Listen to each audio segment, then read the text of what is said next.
And welcome to Understanding Photography with Kim Ayres, episode 101.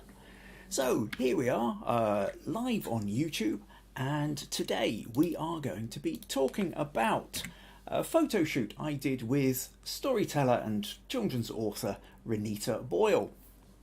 Also, after we've had a little bit of chat about the whys and wherefores of creating this photo, I'm going to be, I've had 4 people put in for critique. So we have, no, not that one, that one. Jim has sent in this photo. He's wanting to know, where am I going here? Yeah, so Jim sent in this photo. He is looking for a bit more feedback. It's one that he's actually done rather well with, but he kind of wonders whether perhaps the crop or the editing could have been done slightly differently. So we're going to be chatting about that one. Robert was out and flying about off to Washington, I think, and he managed to take one photo on the way up and one photo on the way down. This was one of the ones he created, but he was a bit wondering a bit about the kind of the problem of dealing with mist and haze and then trying to overcompensate about it with the in the editing process. So he sent me the original, so we'll take a look at that and see if there's any other things that he might have taken into consideration. Anne took this photo in Tennessee of a barn, and again has been now she did some. She took about 5 photos and then sort of blended them together using the HDR system in Photoshop. But so again, is wondering what she might have done differently. So we will take a little bit look at that, and then Viji in India. It's Holi or Holi festival at the moment, or was the other day. And she created this photo with the hands all joining together to show sort of friendship and solidarity and bonds and stuff like that, but also with, of course, the incredible coloured powders which feature so much in some of the Indian festivals. So that's what we've been. That's what we're going to be looking at today. Meanwhile, here we are live on YouTube. Unless you happen to be watching the recording. So let me know you're here and leave a comment and yeah, tell me what the weather's like where you are.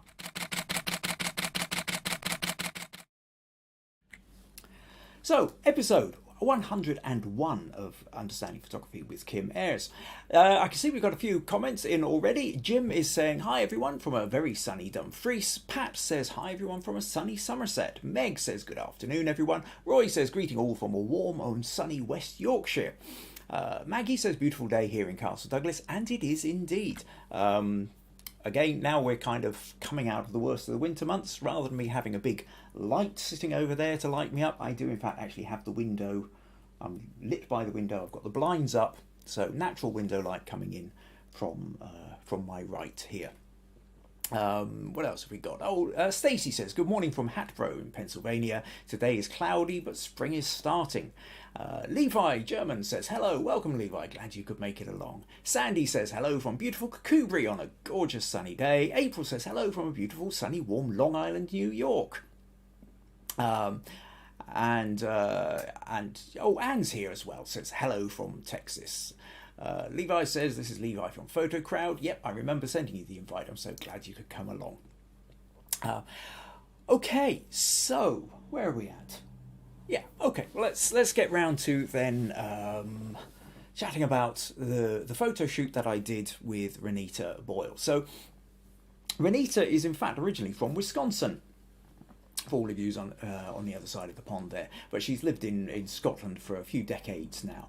But I met her something like about 15 plus years ago at a Storyteller's Cafe, where there was this thing set up for several months where I can't remember now whether it was once a week or once a month, but anyway, we used to meet regularly, and there were a couple of people leading it who would tell stories, but then they invited other people to tell stories, and this was when I was getting back into doing writing before I took up the photography, and I was considering growing my my skills as an author.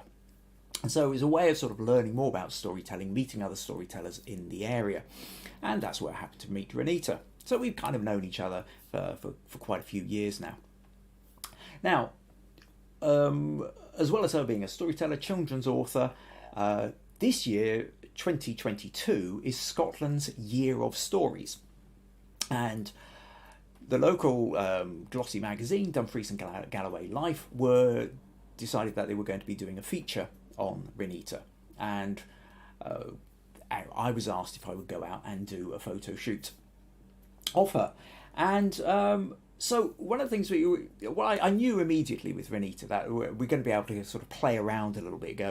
Sometimes if I'm photographing somebody for the first time, they've never met me, there's sort of limits to how far you can go and what you want to push, and sometimes you can be a little bit more conservative with the kind of photo shoot that you can do. Most people are generally quite nervous in front of the camera, and until they get to really know me, they find it difficult. It's going to take time to relax. Renita, because she's known me for years, and because I've done photo shoots with her before, we knew she was instantly going to be relaxed, so we could push the boundaries and try a few more different things. So we thought about this idea of Storyteller, and maybe the idea of going out into the deep dark woods. I had this sort of half idea for a woodland shoot and trying to make it very kind of Storyteller-esque.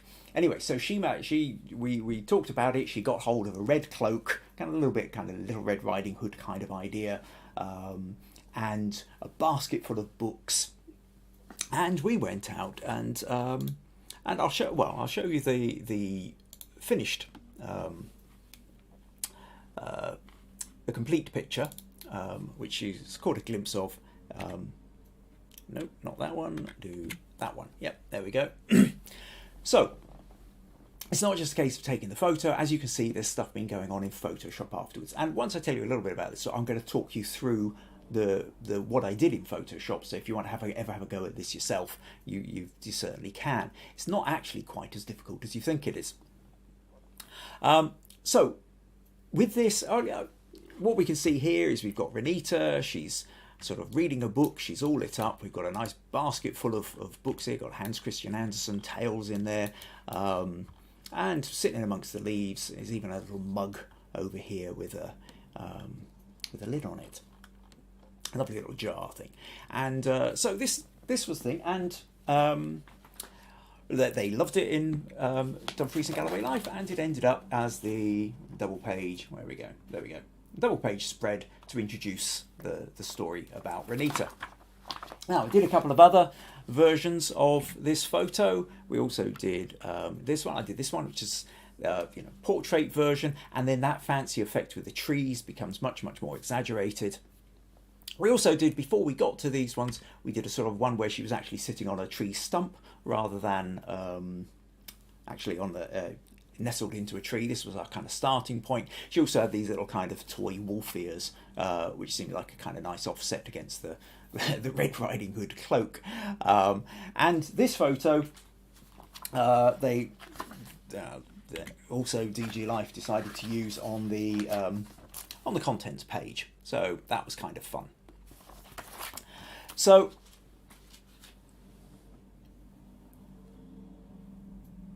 momentary pause where I kind of suddenly try. Yes, so let's talk a little bit about setting about creating this photo. Okay, well, first of all, a couple more comments here. Peter says, hi all from a sunny but cold Annan. Viji's arrived and says, good evening everyone. That's from, Viji's from India. Pat says, something has tickled Woody. You've lost me there, Pat. Levi says, wow, that photo looks fantastic. Thank you, much appreciated. And April says, very creative. Oh, just while I remember, worth remembering that here in the UK, next Sunday, or about the very early hours of the morning, the clocks go forward. We go into daylight savings time, or British summer time.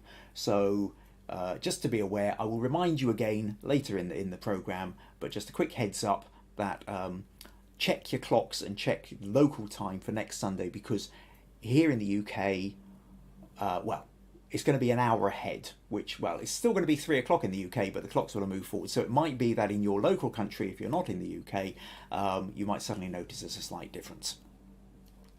Anyway, I will come back to that. So let's get back to the photo with Renita. Now, whilst that photo, where were we? While this one happens to look like it was taken in the deep dark woods. Certainly it looks like it was possibly taken in the blue hour just after sunset, and that was what we wanted. We wanted that kind of in reality it was taken in the day, in fact during the morning. I think we did this one before lunch, and the sun was kind of coming and going in the woods as well. So let me show you one of the shots. This is the first one we took once we decided, okay, we've got that shot on the tree stump, but I had this idea of I wanted Renita nestled down into a tree with a big book. This was my kind of first test shot.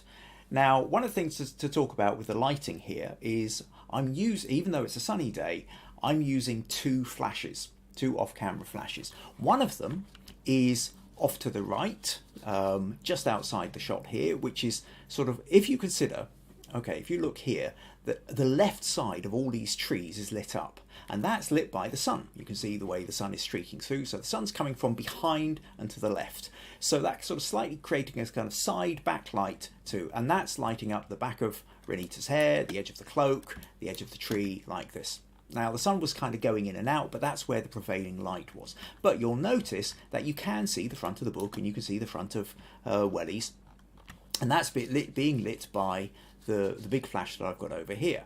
Given the fact that there's a flash over here and she's holding this book up, you would expect her face to be lost in shadow. But in fact, what I've got is another flash tucked down inside the book to light her up. So this was sort of just getting a general sense. You can get that sense of this is our starting point. And what I'm then trying to do is get a sense of how much do I need to adjust the exposure on the camera? How much do I need to be closer or further away? So over the next few shots, we start kind of playing around. So here, the sun's gone in a little bit, but you can still see, you know, there's sunlight in the woods, so it's not gone down much. But what I've done is I've dialed down. I've changed down the exposure. So if the first one, so yeah, I've sort of basically, I've gone from an f8 to an f9. I think I might have gone from 125th of a second to 160th of a second. And so I'm just trying to sort of, and then the sun's kind of it's a little bit difficult because the sun's going in and out. So you make an adjustment and then suddenly it's too dark or it's too bright. But what we can see here then is that she's starting to look a little bit more like she's being lit by the flashes rather than being lit by the ambient light. If I go to another one here, so now it's going to move in a little bit, kind of, do I want to be closer? Right, now I've dialed it down again to try and get it darker. Or in fact, actually, what might even have happened, I think the sun's maybe, yes, you can't see so much in the way of sunlight in the background. But also, actually, with this one, the main flash on the right hasn't gone off, so she's only being lit by the flash of that's inside the book. This one, okay, so you can tell the difference between that and that. You can now become much more aware about the idea of the flash, the off-camera flash that's over on the right. This one, again, flashes failed to go off. And then this one, I took a few more afterwards, but basically this was the one where I thought, I like this. And part of the design of this, and some of you who've heard me talk about taking photos for magazines before now will recognise that not only is this sort of loosely rule of thirds, but there's a very deliberate reason why there's more space on the right, and that's because I was thinking double page spread. Because if you, when creating photos for the magazines, if you can get in there, if you give them the layout that they want, then that really helps. It makes it more likely that your picture's going to get used. And so again, if we just flick back here for a moment, if you look at this idea here, what you can see is you can see Renita on the left side of the page, but there's enough space for all this writing on this side.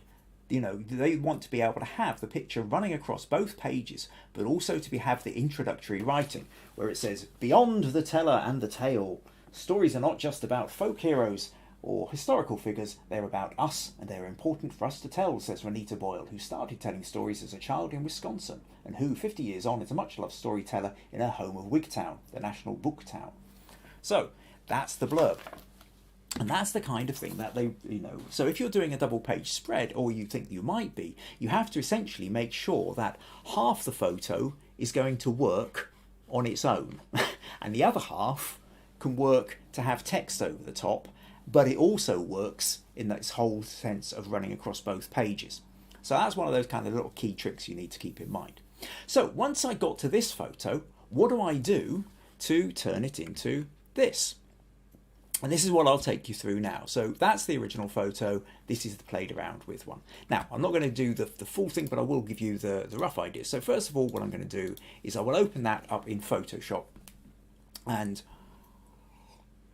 take you through a couple of the basic stages of how we're set about doing that. So we've got the photo here. And so first thing I'm going to do is, well, actually, I'll tell you what I'm going to do, because if we notice, if we go back and we look at, let me just close that one, and close that one. So if we look at this, what we notice is that there's kind of slight colour shifts. It's sort of, the sky is much bluer over in the right, and she's sort of slightly warmer yellow sitting there than when we actually look at the colour scheme here. So if I just duplicate that layer, and in fact, I will duplicate it twice. Now, I'll go back to the first duplication, and what I'm going to do is I'm going to filter that, go to Camera Raw Filter, just give you a quick sense of what's going on. And I'm going to blue shift it slightly. So I'm going to sort of shift it. You could take this slider here, which in the yellow takes it up this way, and the blue takes it down that way. Obviously, we don't want to go that far. So I'm going to nudge it a little bit and just kind of cool everything down a touch. Something like that. And then what that does is that makes it sort of look slightly more moonlight-like-ish. So we do that. Now, I'm going to go to the second layer here, and I'm going to do the exact opposite. I'm going to warm it slightly. So when we come here, I'm just going to nudge that up a little bit like that, and then click OK. So now I've got a cool version and I've got a warm version. And then what I do is I'm going to mask off the warm version. So it's essentially like sort of sticking a mask over the top of it. So we've just got the cool version. And then I'm going to carefully paint back in the warm version. So you see here, if I zoom in here, let's just undo that. And I use this brush and I start painting it. She suddenly becomes quite yellow. Now, the trick here is to sort of just paint the parts where if she was sort of being lit by the book, that's, there's no point in sort of painting this bit yellow because that just looks a bit strange. So what we do is we take her and then maybe this little bit of tree over here. And what I will do is I'll go down to 50% or 40% there, just catch the edge of the book and maybe the corner of the basket. So that looks like it's catching it, and then just very lightly kind of touch up a little bit more around the edge of the tree like that.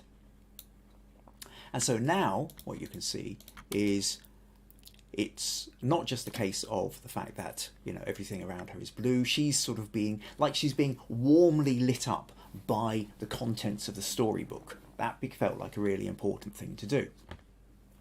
Then what I'm going to do is I'll select all, copy and paste that. So I've now created a new layer which has got all that on. So next thing that I might decide I'm going to do is I'm going to go to Filter, Camera Raw Filter, and I'm going to give it a bit of a vignette, and that's going to, so let's take out T-fringe, and that's going to just kind of darken down the corners a bit, take away some of the highlights there, click OK on that. So you see we're starting to kind of create a sort of lighter space around her. Now maybe, I might even sort of darken that a little bit more, take the curves, darken down a touch, maybe that's just a little bit too much. I will do that, but then what I will do is, like I did with the masking, but inversely, I will paint back in a little bit more. So do that, just make it slightly lighter in places. So I've just darkened some parts, but not others. So I want to make sure that that little book there, the basket of books, is still in sight. Now, here's the fun bit. I'll select all of that, copy and paste that there. So this more or less is what we've got to now. And now what we want to do is get that funky tree effect. And for that, what we're going to do is we're going to create a motion blur. Now, with this, if I go up to Filter and I go to Blur, and then there's Motion Blur. And with the motion blur, you can move things. You can see now you can change the amount you do it. It's like you can create a kind of wobble, and then you can change the angle of it, so it's kind of coming. So hopefully that's sort of giving you a sort of sense of whether it's sort of skimming left and right.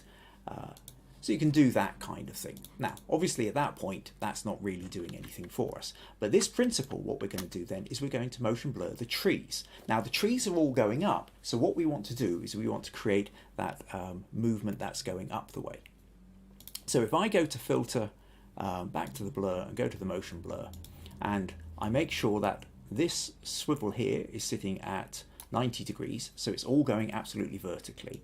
And then it's how much I want to move this. And in this case, with this picture here, what I'm going to do, I want that really looking kind of nice and smooth. And so I'm going to do something like, well, here it's about sort of a motion blur, about 500, 450 pixels, thereabouts. And then the trick is that, like we did before, I'm going to put a mask on it and paint in the underlying. So the top part is staying like that, and then I paint in the bottom part. So I paint the bottom part in, that's sitting at 100%, but then maybe what I'm going to do is take that down to something like 20% and just make that a little bit wider, and then I can just sort of softly sort of bring in the bottom of the trees here. So I'm sort of catching part of the bottom of the trees, but I'm sort of slowly layering it up, or layering it down almost. So you can see here now that this is giving us the effect we wanted. Now actually I've maybe done it come out too much there, so maybe I will just paint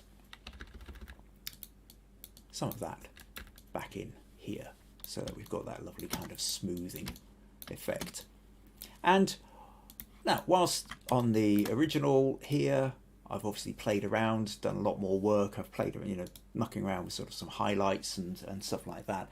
In essence, in terms of the kind of main tricks of this, that's really what I've done.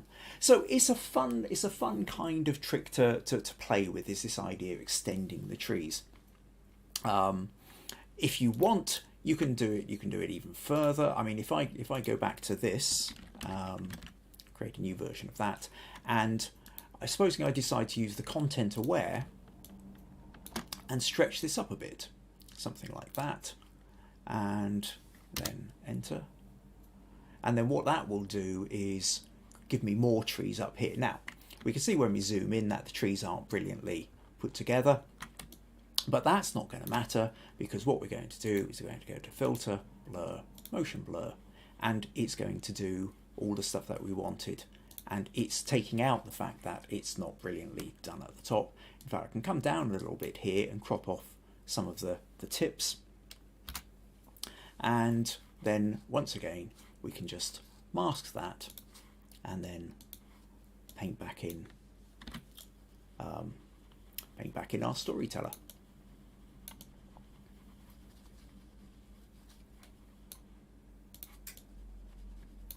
So you can see you can make this as tall or as small as you like. Now, the other photo I did, where I did an upright photo, I actually took the photo that way, and it kind of extended this that much more. But it just goes to show you that you can. Trees are a great thing for doing this with, because you've got all these kind of vertical lines. So, hope that gives you a bit of an idea of what you can do, just mucking around with Photoshop.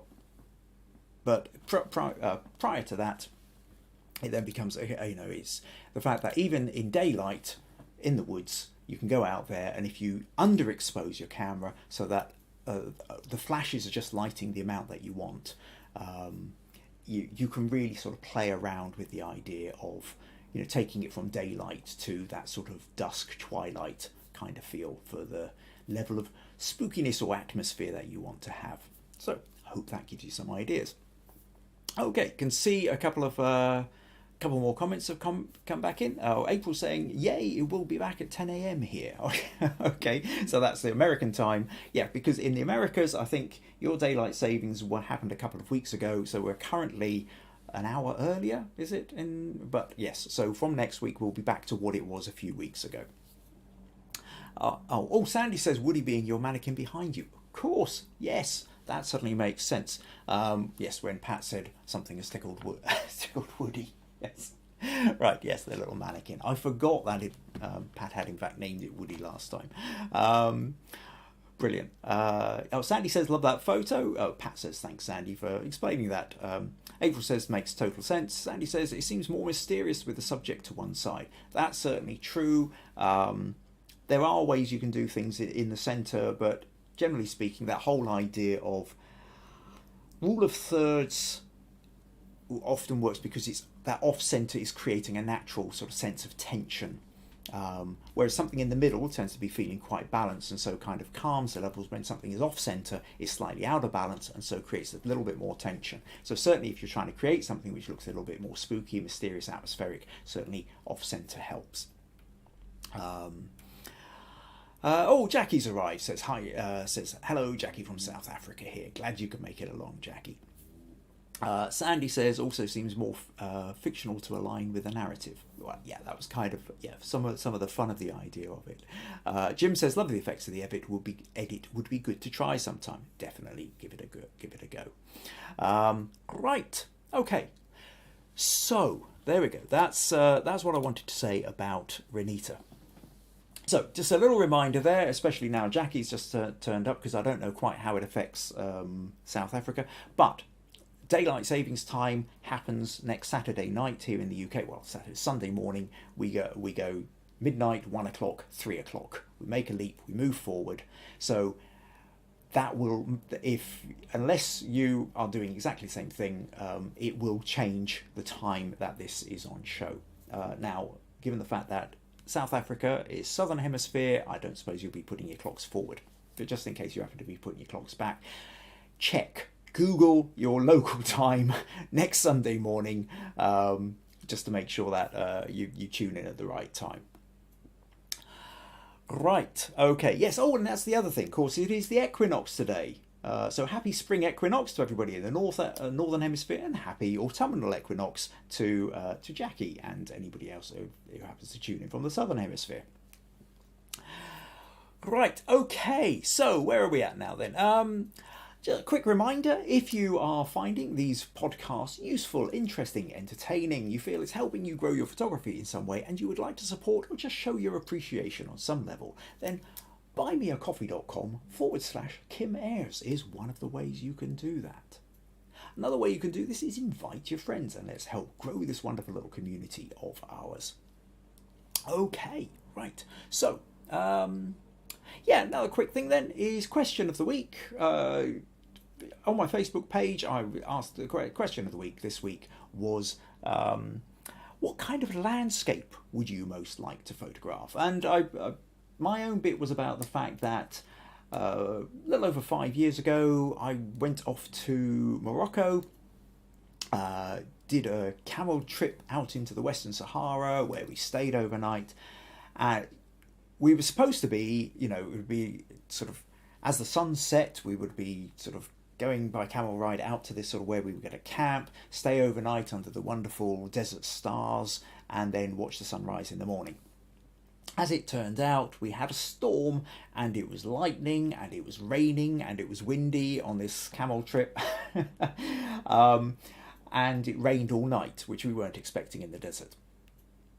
We seem to have felt like we brought it from Scotland with us. However, it did clear just in time for the sun to rise the following morning, and I did get some lovely sunrise desert shots, but I would love to get back to the desert and actually take some more photos. So I was curious as to what other people had. And somebody else mentioned also the idea, I think it was Chrissy, was it, who mentioned the idea of actually wanting to get out to the desert again as well. Others talked about the idea of mountains, valleys, coastlines, national parks, and I think it was one or two people mentioned the fall foliage in Northeast America as well. Yes, when you get the kind of New England and of course places in Canada as well, where you have thousands of square miles of glorious red leaves, and that's something I would really love to go out and take photos of as well.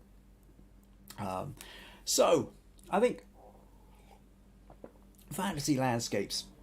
Yeah, there's all sorts of landscapes in the world, and we barely get the chance to sort of scratch the surface. Most of us tend to be fairly limited to wherever we tend to be closest to. Certainly in these days of pandemics and lockdowns and everything, although that might be changing. Okay, so let's move on then to the critique section. So critique here, this is your chance to send me your images and try and get some feedback. If you have particular sticking points, if you have a particular photo that it just isn't really doing what you want it to, whether you're stuck with the editing or whether you're stuck with the concept, you know you're onto something but you couldn't quite get what you wanted. If there's an aspect of photography you have problems with, let me know. So if you're on Facebook, I've got a Facebook group also called Understanding Photography with Ayres. Stick your photo in there, let me know what the problem is, and I will try and deal with it during the critique section.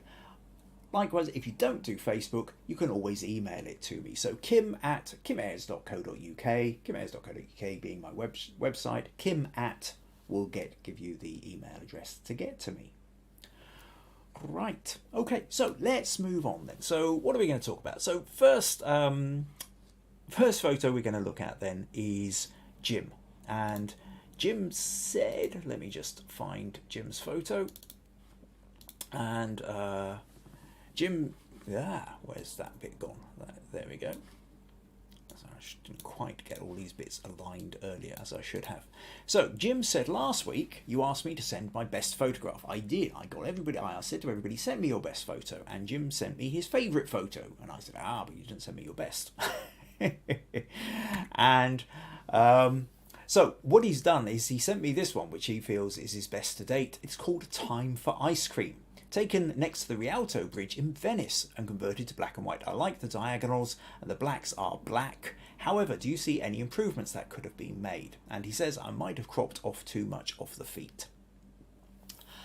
So Jim, I got a funny feeling. I know I recognise this photo, and I think Jim actually sent it to me at my first year anniversary. I think I did a similar kind of send me a best photo, and Jim sent me this one and said it had won some kind of award or a plaudit of some kind. So called Time for Ice Cream, and what's really lovely about this is we have a bunch of people sitting down. And you are immediately drawn to the two girls eating their ice cream. Others are sort of lost in chat, sitting amongst themselves, and they also mostly seem to be, certainly in the black and white conversion, are dressed in black, whereas the two girls eating the ice cream are dressed in lighter coats and jackets, and so your eye gets drawn straight to them. And so they're completely involved in tucking into their ice creams. Great stuff. So in terms of improving, there is no doubt, I can't help but feel that we do have lost something here. But what Jim did was he sent me the original, which is this one. You can see here now he's cropped off somebody's boots that was sitting in from behind. We can see now here a little bit more. There's we've got a saint in the background here, carved into the walls. But then he also sent me another photo taken from the same set, which gives us more context here. And we can now you see where we were in here, this kind of could be anywhere unless you happen to specifically know that space. Here, because we've got the gondola and the man in his stripy shirt, we are now in no doubt we're in Venice. And there's something I really quite like about this. I like the fact that we've got a sort of slightly bigger picture. And in this case, I still feel I would have wanted maybe a little bit more room behind. But if you were going for this, and an ideal thing, the gondola is, gondolier on the gondola is just disappearing under the bridge. It would have been really nice if you managed to catch him literally probably about 1 second or half a second earlier, where we'd actually got the head still in place rather than the head being chopped off. But of course, this is one of the others to give me a sense of context rather than the photo you decided to edit up. But I think it's great that you sent me this, but it also does make me kind of feel that something like this might have worked a bit better. Now, in this photo, we can still see the girls eating their ice cream, but there isn't the same kind of level of enthusiasm and engagement. There's no doubt your previous photo, with this version, we've also got more engagement. Woman up here is smiling. These two people are chatting. A hand tipping away on the phone there. But the smiles, the mouth going straight into the ice cream. This is a much more engaging shot of the people. But this one gives us a much better sense of space. And so it's that tricky thing that in an ideal world, I think what you would have been able to do is combine the both or get both of them. Now, because you've stood back and you've taken, could you overlay one on top of the other in Photoshop? Possibly. I did try and see if it could be done. I think it can, but it's quite a lot of work to really try and match it up. And it's not something I'm going to try and demonstrate now because it would take too much time to do. Also, there is the fact that in an ideal world, as I say, I think you would have then wanted a little bit more space over on the left. So it's a tricky one, this, Jim, that in terms of, I think, with the photo that you were going for, which is this one, I think your edit coming in is good. There's a bit where you could kind of even move in closer, I think. And if you've got something like this, let's just, you know, because I realise my head here is kind of half obscuring the picture. So let me just sort of, now, part of what you've done here is you've got this stuff in the background where we've got the fenced off bit, we've got all these keys and padlocks, and but you're not making any note of the carved saint on the wall. So as such, how much do we really need this bit here? It also creates quite a chunk up here, which isn't really doing anything. The real narrative is down here. And as you've already cut off the bottom, it feels like there's a bit too much space at the top. So as such, I would really be much more tempted to kind of pull in something like that. And then I think we are more in the story that we want. If you really wanted to make it just about the girls, you could even pull that in further like that. And then in which case you could maybe crop in part of her shoulder because you're not needing that so much. At this point, I think we probably are a bit too close in. Although, you know, depending on how much you're wanting to make of the ice cream eaters, if it's really about the ice cream eaters, then this is kind of, I think, the crop that you should be thinking of, Jim. But otherwise, you know, something like that, I think, you know, where you've got, if you're wanting the full range of the people, though it'd still be nice to just have a little bit more lower down, I think, rather than, it does just feel very tightly cropped in here. So I hope that gives you some thoughts there, Jim. And I suspect you kind of realise this on some level anyway. So they are kind of a bit too cut off. But like so many pictures, the general feeling is you have, your choice is either going closer or go further out. And I think this is one of those cases where either you move in closer and just concentrate on the people, or you move further out and get much more of a context with the bridge, with the gondolier, with the space around them. So although I've said this before, I know I will say it very often again, which is, you know, either zoom in or zoom out and do the variations with the photos, because most of the time what happens is we take the photo and we sort of we're not sure whether we should be closer in or further out, so we sort of do something in the middle, and it's a compromise, and as a compromise it doesn't quite work. You're better off kind of going for one or the other, or like I say, I mean, in these days of digital, of course, do both and get and take several photos, take lots of photos, and then sort of work out afterwards if you need to. If it's too tricky to work out on the spot, because when you're taking the photo there's all these other things and noises and distractions going on, plus of course the people are moving, just fire off as many as you can and then work it out when you're sitting back on the computer afterwards. So hope that gives you a couple of ideas, Jim, but thanks for sending that one in. Right.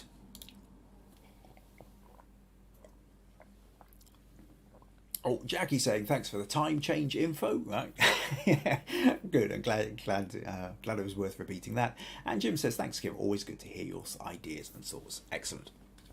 Right. Okay. So next up, then, what we're going to talk about is Anne. So Anne sent in a photo. Said, "Here is my photo submission for critique." So this is her edited one. It says, "It is a barn in a rural area outside Nashville, Tennessee. I was wondering if you had any suggestions on the crop or colour adjustments."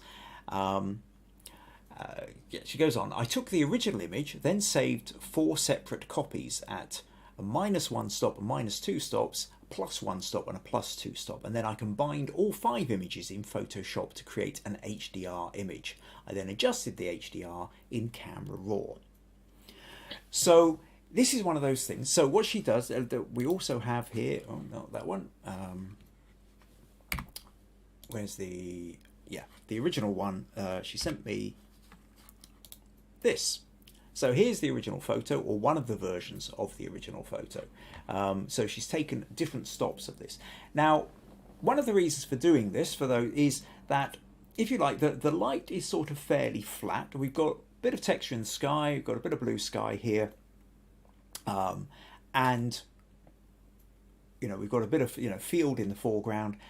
There's texture in the barn, but whilst the sun might have been coming and going, in this particular photo, all the time that she was shooting, the sun wasn't shining on it, so it feels a little bit flat. So if she was to sort of underexpose to sort of bring out more detail in the sky, everything would feel too dark in the foreground. If she was to overexpose to bring out more detail in sort of in the line of the trees, or maybe a bit in the foreground, then the sky would get blown out. So one of the tricks to do is you take a couple of shots underexposed, a couple of shots overexposed, and then you can combine them in your editing software.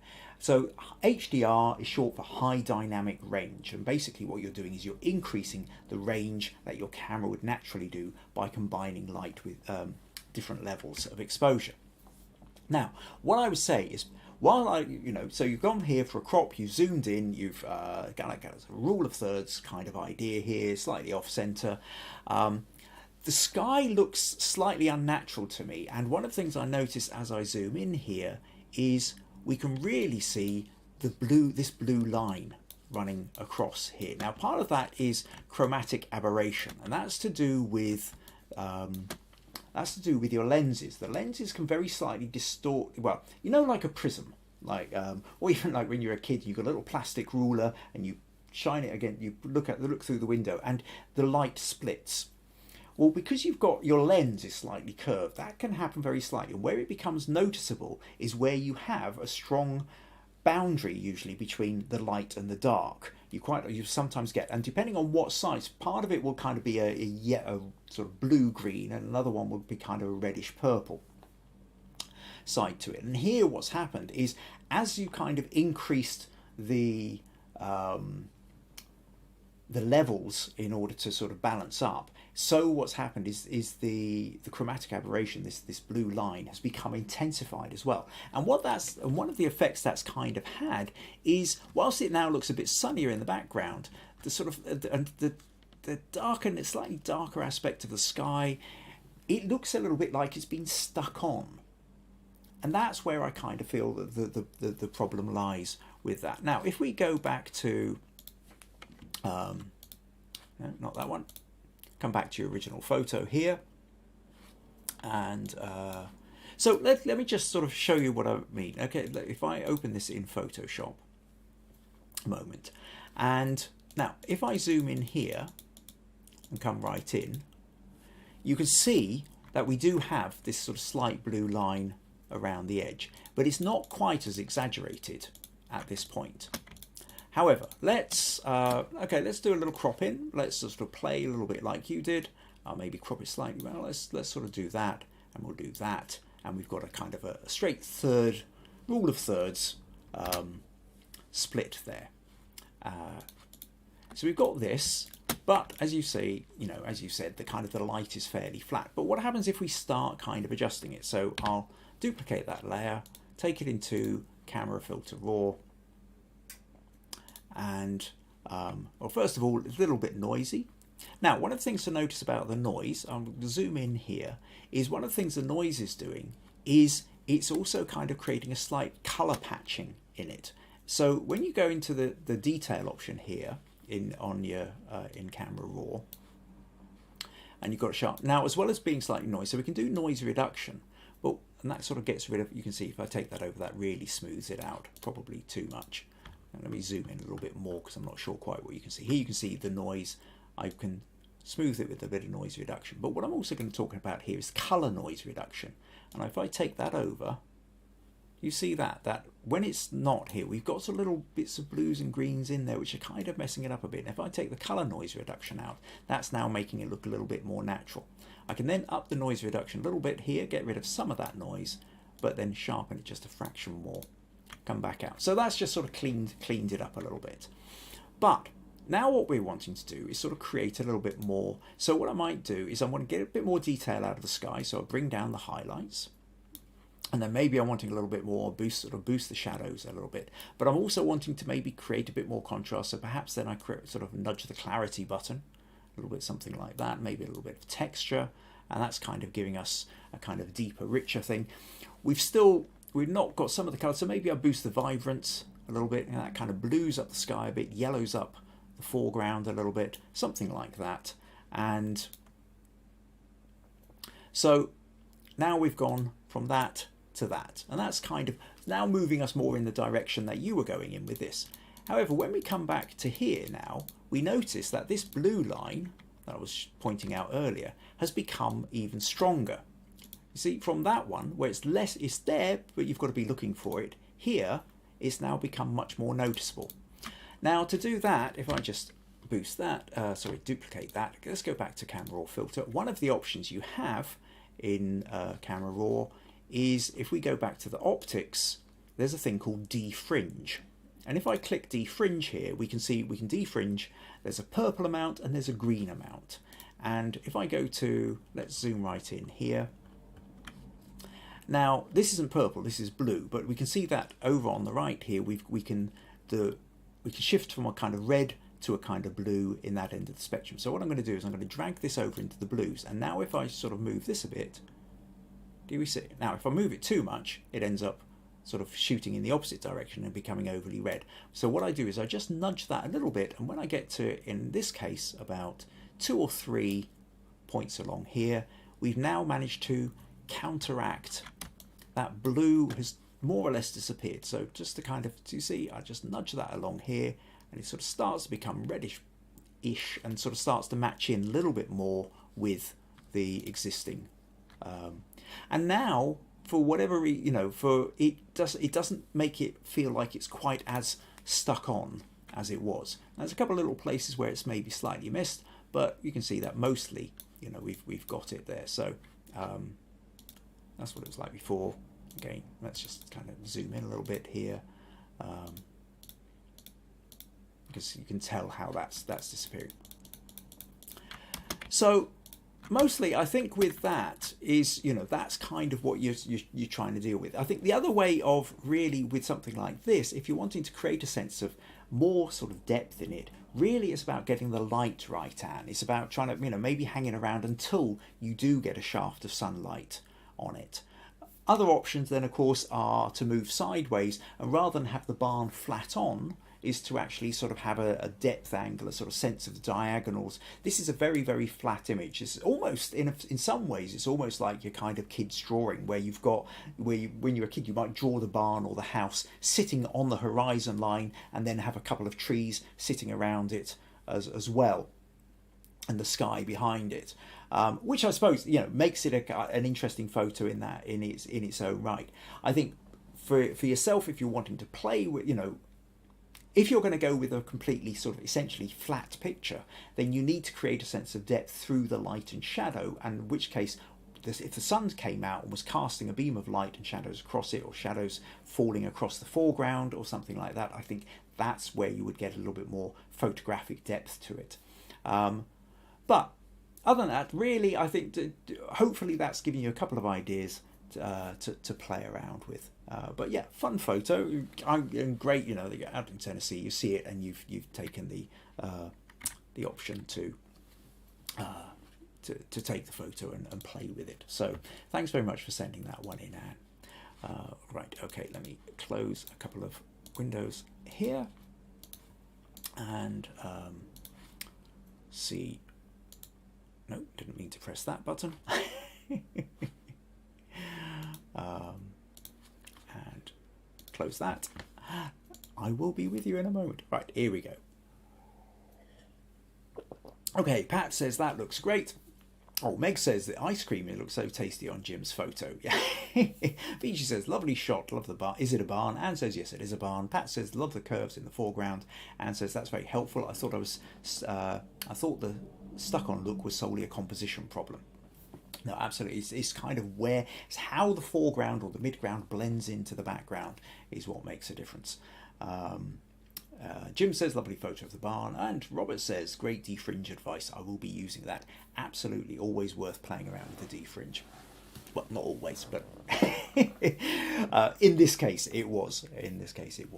Right, okay, let's move on. So next then, okay, we'll go to Robert. Now, Robert says, I flew into Washington, D.C. this week for work and was able to capture the National Mall on the way in and the Pentagon on the way out.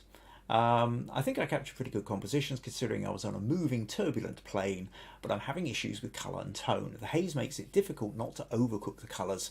I just kept moving the sliders around until hopefully something jumped out. Well, there is always that. So let's take a look now. I'm not sure which one probably best to show. So this is Robert's edited version of the Pentagon, which was on the way out, and this one of the way in. What I'm going to do, I'll tell you what, I will go with this one, Robert, I think, for the moment. And I think it's a very striking image. I must admit, I really like the Pentagon one is fine, and you can recognise that it's the Pentagon. Although it's a very busy photo, and because there's so much in the way of roads and car parks and what have you, I think it doesn't stand out in the same way. I think your stronger photo by far is this one, because we've got the wonderful monument there, and this is one where centre aligned composition just works absolutely perfectly. It's exactly what you want. So how do you set about improving something like that? And I can see that because there is haze here, it does mean that kind of almost like the dehaze, the way of coping with it means that things have maybe gone a little bit overcooked. The colours are just sort of slightly exaggerated or intense. So, but what Robert did rather wonderfully was send me the original. So let's open up this original in Photoshop. So here we can see the original. Now we get real sense. Oh yeah, definitely on a plane. But we can also see just how hazy it was. So now one of the problems we have here, we don't need the defringe here, is that actually I'll tell you what I will do. I will just open that so that we can straighten it first, and then I'll come back to the dehaze bit. So first of all, let's just we'll straighten that horizon and make sure that we've got a straight vertical with the column here. And then we're pulling up a bit. Now we need to come in from if we're going to have that center aligned, we need to come in from the left here, make sure that that's sitting nicely in the middle. But now, in order for it not to be too square, really the fun part is the reflection, so we don't need anything more than that. And then how far do we pull down? Now in Robert's one, if we look here, Robert has clipped the top. He's not left any sky in at all. Whereas I must admit, I was playing around with this a little bit earlier, and I quite like the idea of just having that tiny little bit of sky. In fact, just maybe straighten the horizon there. Yeah, something like that. Now, and I think what that does, I think actually having the horizon really gives us much more of a sense. Oh, you can see that I've just left a little white bit on there. I'll just grab that and nudge that in. Oh, now I have to nudge that one in as well. Just make that straight. There we go. I like having that horizon. Just gives us that real sort of infinity sense, I think, and especially because we know that this monument is really, really tall, and yet it's below the horizon line as well, so it really gives us that sense of being very high up. So for me, in terms of composition, I would leave a little bit of the sky in. I think but it is obviously, it's a personal aesthetic choice. If you cut it out for a reason, if you prefer it without the sky, then that's clearly your option to do that. Now let me duplicate this, and now let's go back into say, well, okay, this is a very, very hazy photo. What can I do about it? So if I go to camera raw filter here and we take a look at this picture. Now, one of the things you can do is you can take the contrast, and then if you up the contrast, you'll notice that kind of, it gets rid of some of it, because you're essentially, part of what makes the haze is the fact that the blacks aren't, actually I'll tell you what, let's come out of here for a moment. Let's go here and show you that if I go to a levels, part of what's making it hazy is the fact that the blacks aren't black. So if I grab the edge of this levels thing and drag this down, move this over to the right, we can see the blacks get darker, and as such it seems to almost sort of remove the haze, except for the fact that we can end up going too black on it.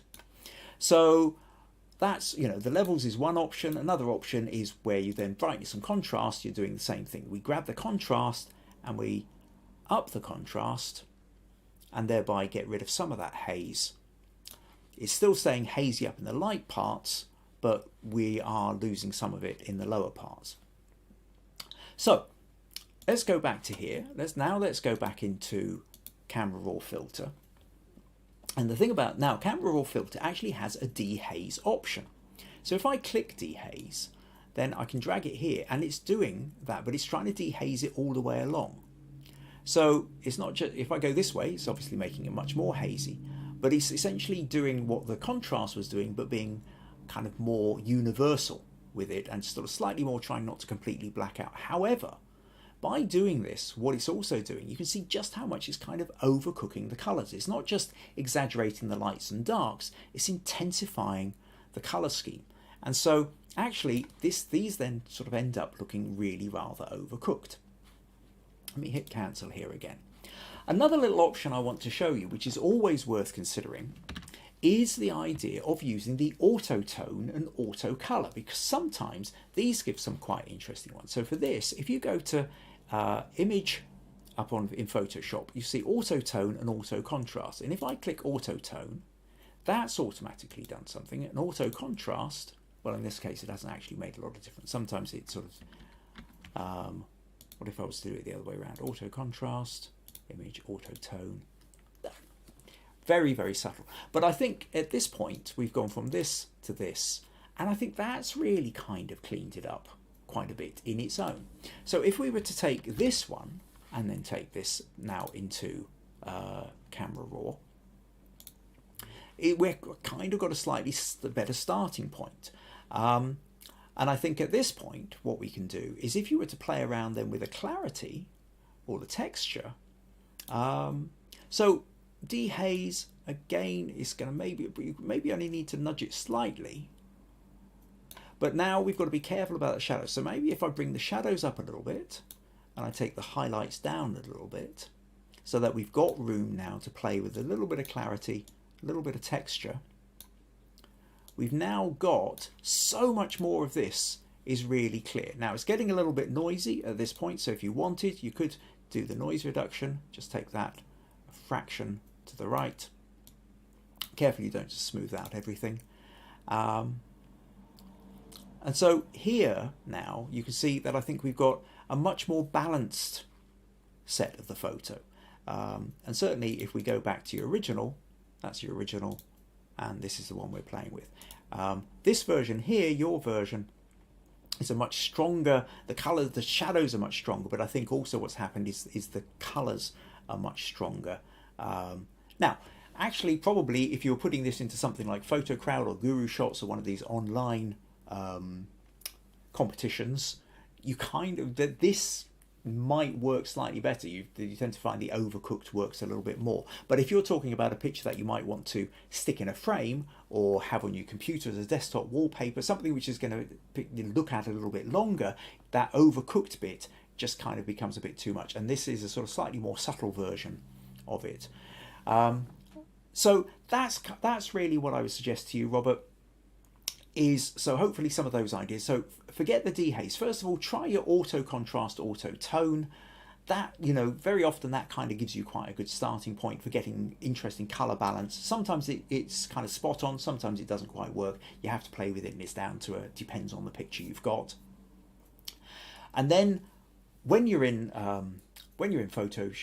Camera Raw, take down the highlights, bring up the shadows, because when you play with the clarity bar, it makes the shadows darker and the highlights brighter. So you want to kind of counteract that before you move the clarity bar. And then you can get, generally speaking, you can get a nice balance. What it does tend to do though, is unlike the dehaze, which oversaturates the colors, the clarity can sometimes sort of desaturate the colors a little bit. So sometimes you need to nudge the vibrance a little bit as well. However, hopefully then, Robert, that gives you a few ideas of things to play around with. All right, okay.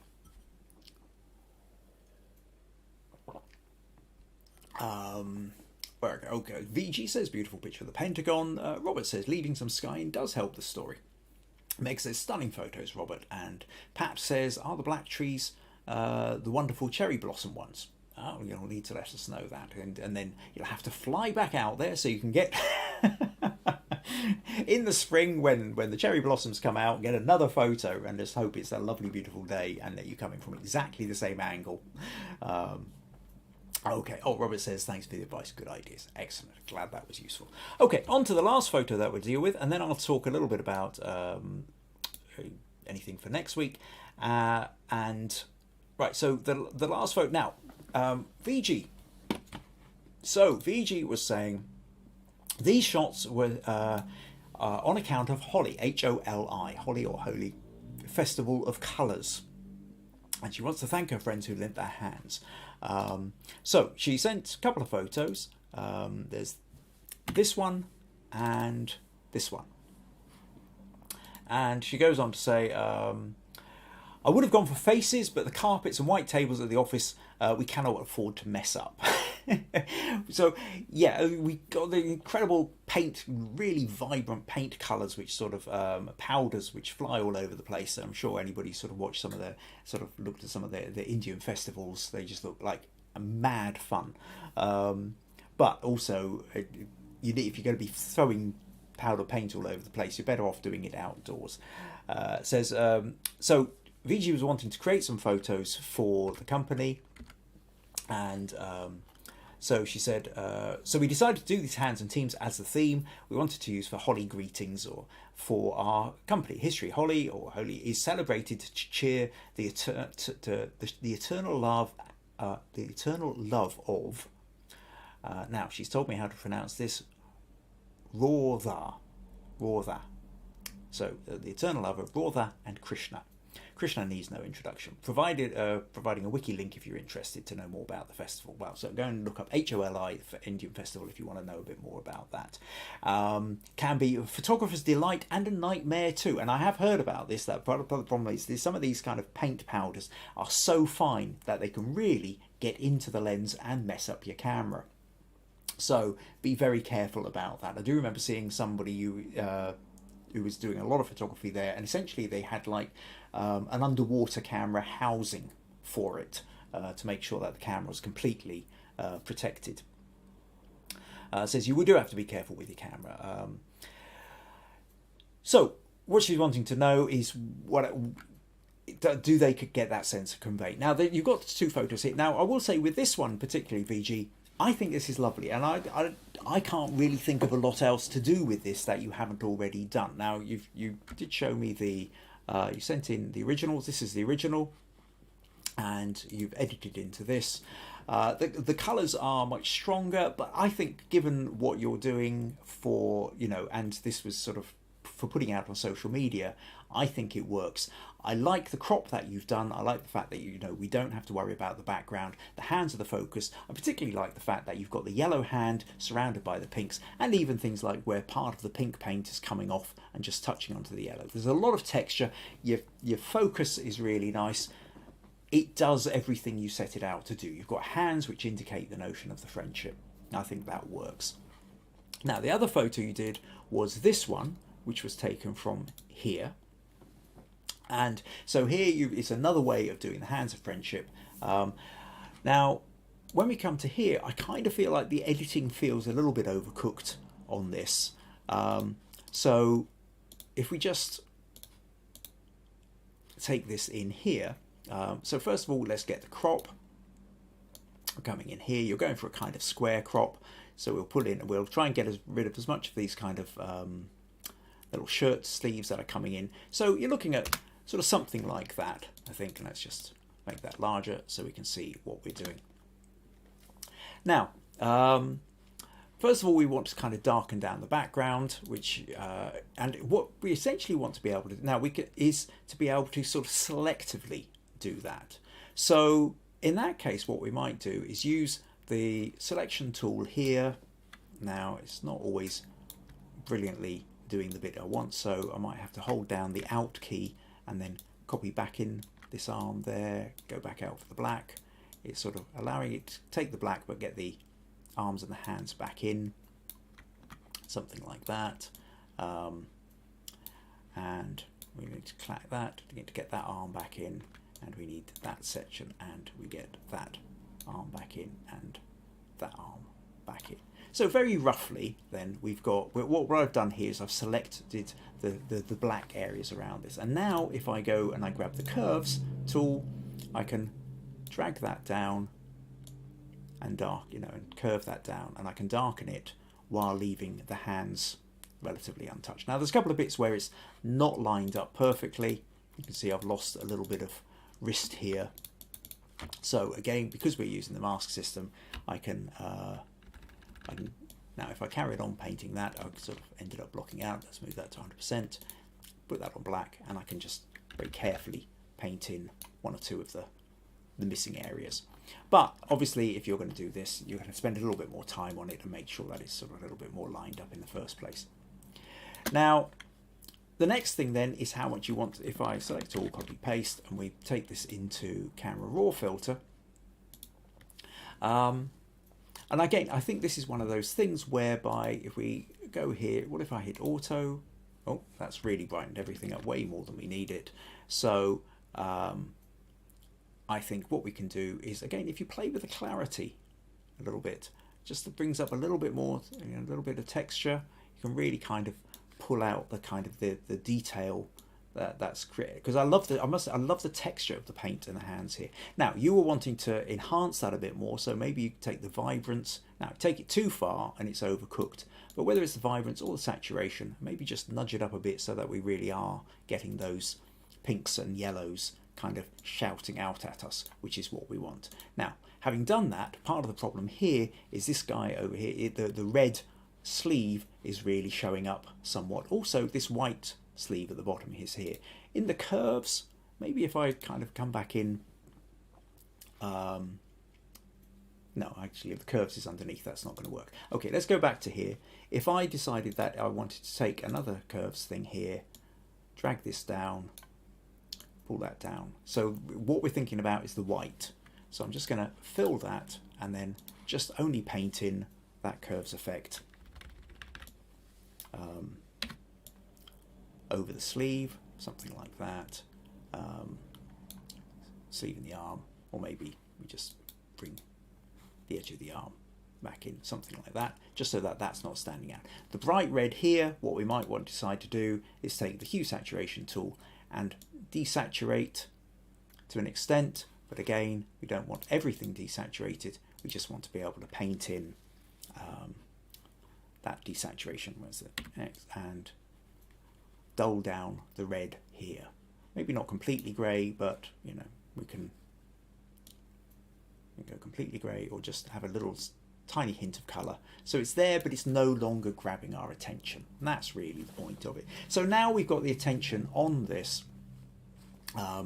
And so I think once you've got that, I think that feels slightly more realistic, if you like, in terms of when we look at your original photo here.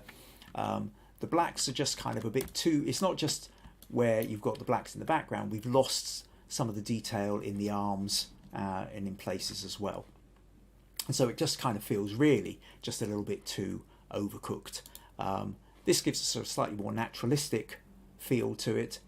Now, having said that, again, a certain amount depends on where you're doing it, because if you're putting it on social media, then sometimes you need the boost. So at which point maybe you go to the hue saturation bit, and if you want, you nudge the saturation up a little bit more. But yeah, I think you've kind of got to be a little bit careful with this before it starts looking overcooked again. But it comes back to that thing then, Viji, of as we've talked about so many, who's going to be looking at this, where are they going to be looking at it, and if they're going to be looking at it on their phones, if they're going to be looking at it on a photo competition site, sometimes you need something which sort of stands out a little bit more to grab their attention.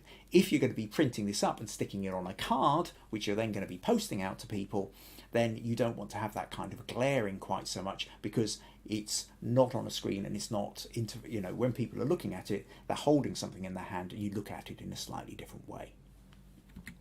So hope that gives you some ideas, but thank you very much for sending that in. I hope you had fun on that particular holiday or holy day. Right, so thank you very much for sending that in. Right, a few more comments here. What have we got? Robert says, Viji, your photography has gotten so good. I don't see anything wrong with the photos. Amazing shots.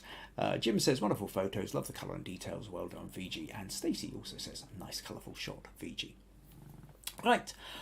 Okay, so that pretty much brings us to the end of this this podcast. If you found it useful, entertaining, you would like to show your appreciation in some way, support the podcast, then buymeacoffee.com/Kim Ayres is one of the ways you can do it. Always appreciated. And the other big thing now is that next week the clocks go forward here in the UK, and I think much of Europe as well. So check your local time. So before you tune on Sunday morning or Saturday night, well, Saturday night's going to be tricky because it's still going to be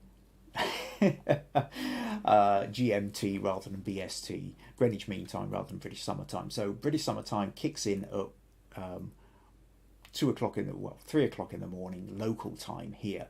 So just make sure you check first so that you don't end up turning up either an hour early or an hour late. As for what I'm going to be talking about next week, I did have an idea and I'm not sure, and I'm going to have to go back and juggle. So surprise, you'll find out in a couple of days what I'm going to be talking about it next week.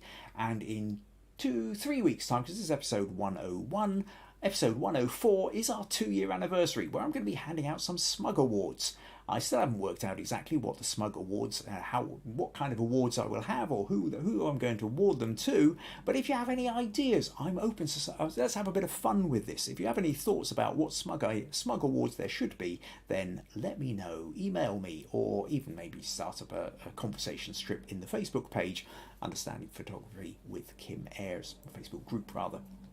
Right, that's it. Thank you ever so much for everybody who sent in the images. Hope you've enjoyed it, and I will see you all next week.